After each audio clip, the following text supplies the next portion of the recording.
Okay, good morning, Whittemore Prescott Elementary. Mr. Craner here with the first of our last competition in the Great Lakes Great Books Bracket Challenge that we've got here during March's Reading Month.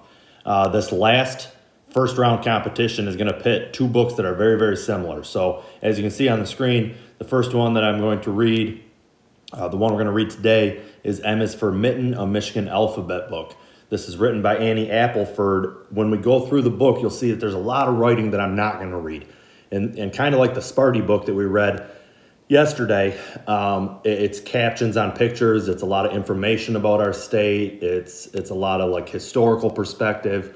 All that stuff is very important, very interesting. It's just that the book would take me a lot longer to read through if I read all of that stuff. So I strongly encourage you to go to our library. I know there's a couple of copies of this book in our library. Ms. Schulte's happy to help you find those unless somebody else already has them checked out. But I'm going to skip all of that stuff and I'm just going to stick to the poem that's written in this book, M is for Mitten. The poem's written by Kathy Jo Warsian. The pictures in this book are written by Michael G. Monroe. The second book that we're going to read, the one that this book you're going to be voting on against this book, M is for Mitten, is a Michigan counting book. Same illustrator, same author, really the same concept. One of them is going through the alphabet and kind of talking something about our state with each letter of the alphabet. The other one is counting, but again, it's focusing on things that are specific to Michigan or things that are very special to our state.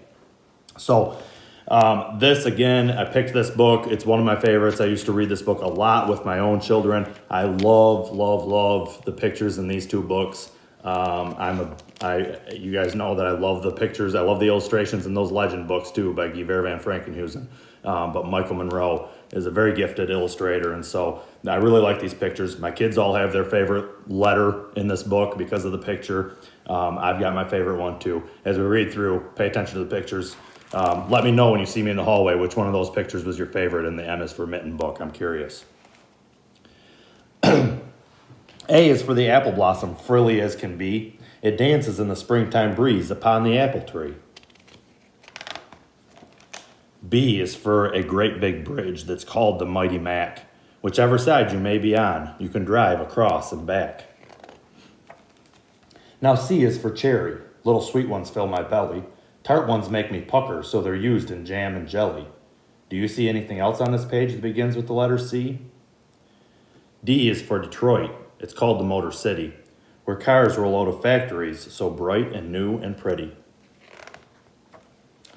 Eastern white pine starts with E, a tree so tall and straight, cut for timber long ago all throughout our state.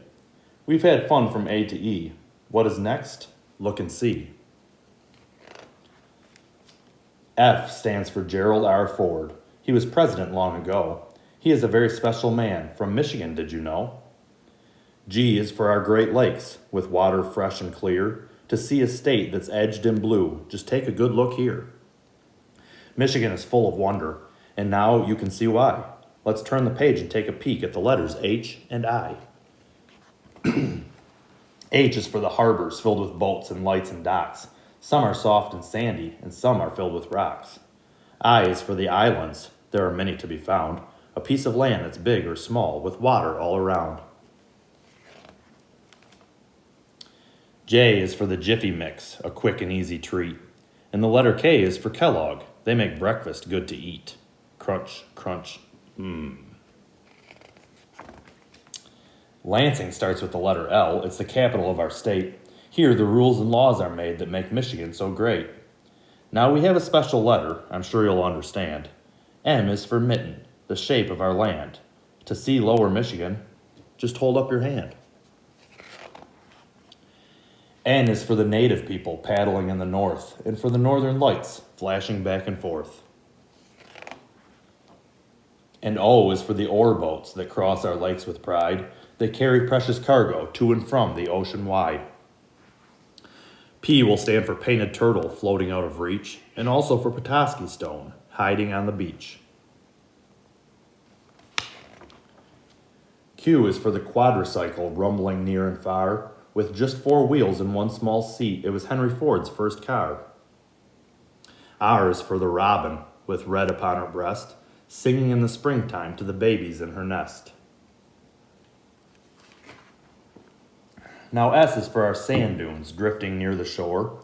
When the wind begins to blow, they change their shapes once more. Tequamanon begins with T, two waterfalls on a river. The water rushes by so fast it almost makes us quiver. Oh, what a sight, falling, falling with all its might. Upper Peninsula begins with U, rugged beauty for all to see.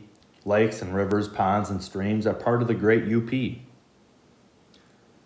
Verner's is a soda pop that starts with the letter V. The first one made in the USA. It's as tasty as can be.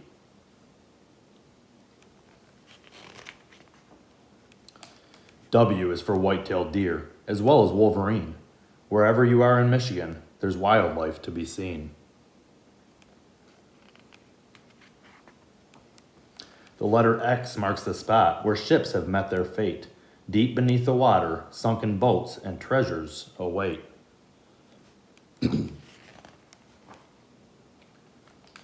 Y is for the many yachts that race along the lake. Some are slow and quiet, some leave a great big wake. Z is for the Detroit Zoo. It's fun as fun can be. Now you've discovered Michigan, from the letters A to Z.